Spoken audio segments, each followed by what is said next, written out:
Halo, saya Dr. Agus Hasan Setiawan dari PT Bakri Construction. Kali ini saya akan memberitahukan bagaimana implementasi 5R di perusahaan.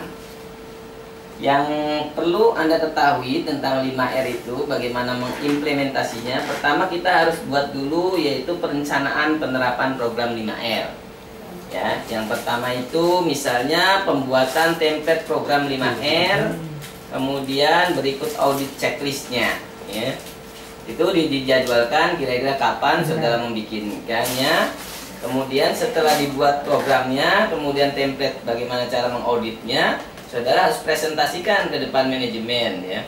Di sana kemudian banyak masukan-masukan dari manajemen. Kemudian berikutnya saudara menunjukkan penanggung jawab tentang 5R section atau departemennya, atau penanggung jawab dari area yang akan diaudit 5R.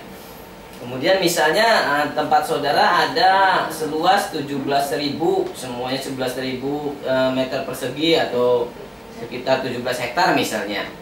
Kemudian saudara tentukan area-area mana aja dan ada penanggung jawabnya satu, ya. Kemudian setelah itu, setelah penanggung jawab ada, kemudian saudara harus lakukan yaitu sosialisasi ke beberapa PIC atau penanggung jawab wilayah atau area. Kemudian setelah saudara melakukan sosialisasi, kemudian saudara juga harus menentukan juga tim auditor yang akan ditunjuk oleh manajemen. Misalnya dalam tadi pada saat meeting dengan manajemen, kemudian ditunjuklah beberapa auditor, misalnya sebanyak 10 orang auditor yang akan menjadi auditor atau mengaudit tentang 5R itu. Setelah itu sosialisasi sudah kepada PIC area, kemudian sosialisasi juga kepada auditornya. Kemudian Anda harus melakukan namanya pre-assessment 5R ke beberapa area, ya. Saudara dengan beberapa auditornya atau lead auditor beserta auditornya mengunjungi beberapa area, dan tentunya harusnya juga sudah dibuatkan mapping areanya. Kemudian mapping area itu dicocokkan dengan real di lapangan.